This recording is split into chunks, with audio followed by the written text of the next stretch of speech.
பாசி பருப்பு இல்லைனா தோரம் பருப்பு ஒரு அரை டம்ளர் இல்லைனா ஒரு டம்ளர் அளவுக்கு எடுத்துக்கோங்க. அதை நல்லா வாஷ் பண்ணிவிட்டு ஒரு குக்கருக்கு மாற்றிட்டு அதை 3 விசில் விட்டு எடுத்துக்கோங்க. இப்போது குக்கரில் இருக்கக்கூடிய அந்த விசிலுடைய ப்ரெஷர் எல்லாத்தையுமே நம்ம கம்ப்ளீட்டாக ரிலீஸ் பண்ணிடலாங்க. ரிலீஸ் பண்ணிட்டோம் அப்படின்னா நம்மளுக்கு இந்த மாதிரி தான் பருப்பு நல்லா வெந்து வந்திருக்கும். இந்த அளவுக்கு இருந்தால் போதுமானது. இப்போது குக்கரில் இருக்கக்கூடிய பருப்பை வேறு பாத்திரத்துக்கு மாற்றிட்டு திரும்ப வச்சு ஸ்டவ் ஆன் பண்ணிக்கோங்க. அதில் தேவையான அளவுக்கு எண்ணெயை ஊற்றிக்கோங்க. 1/4 ஸ்பூன் அளவுக்கு இல்லைனா அரை ஸ்பூன் அளவுக்கு கடுகு சேர்த்துட்டு கடுகு பொரிஞ்சதும் ஒரு கை நிறைய சின்ன வெங்காயத்தை கட் பண்ணியும் சேர்க்கலாம், அப்படியே சேர்க்கறதும் சேர்க்கலாம். அதே மாதிரி ஒரு தக்காளியை நல்லா நறுக்கி சேர்த்து நல்லா வதக்குங்க. நல்லா வதங்கினோடனே இப்போ மசாலா போட வேண்டிய டைம் வந்துருச்சு.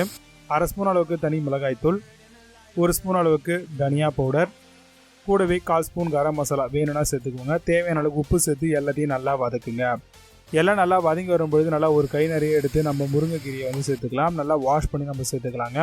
இதை சின்ன சின்னதாக நறுக்கி சேர்த்திங்கனாலும் இன்னும் நல்லாயிருக்கும். இப்போ நம்ம பாசி பருப்பு ஆல்ரெடி வேக வச்சுருந்தோம் இல்லையா, அதையும் இது கூடவே சேர்த்து நல்லா மிக்ஸ் பண்ணி விட்டுருங்க.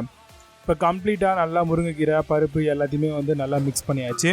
இப்போ ஒரு கை நிறைய நம்ம தேங்காய் துருவலை அது கூடவே சேர்த்துக்கலாம். சேர்த்துட்டு நல்லா மிக்ஸ் பண்ணி விட்டுருங்க. இப்போ ஆல்மோஸ்ட் கூட்டு ரெடி ஆகிடுச்சு. இப்போ இதுக்கு ஒரு தாளிப்பு கொடுத்தா இன்னுமே ஃப்ளேவர்ஃபுல்லாக இருக்கும். இப்போ எண்ணெய் ஊற்றி அதில் 1 ஸ்பூன் அளவுக்கு கடுகு சேர்த்து கடுகு பொரிஞ்சு வந்தோடனே ஒரு 4 காஞ்ச மிளகாவை உடச்சி சேர்த்துக்கோங்க. சேர்த்துட்டு பூண்டை இடித்து சேர்த்துக்கோங்க. சேர்த்துட்டு எல்லாத்தையும் நல்லா வதங்கினோடனே அதை அப்படியே எடுத்து நம்ம கீரை கூடலாம் ஊற்றிடலாம். ஊற்றிட்டு நல்லா பார்த்திங்கன்னா மிக்ஸ் பண்ணி விட்டிங்கன்னா நல்லா ஃப்ளேவர்ஃபுல்லாக இருக்கக்கூடிய சூப்பரான முருங்கைக்கீரை கூட்டு ரெடியாக இருக்குது. இது எந்த கீரையில் வேணாலும் பண்ணலாம், நல்லாவே சூப்பராக இருக்கும். கீரையை கம்மி பண்ணிவிட்டு அதிகமாக பருப்பு சேர்த்திங்கன்னா இன்னும் டேஸ்ட்டாக இருக்கும்.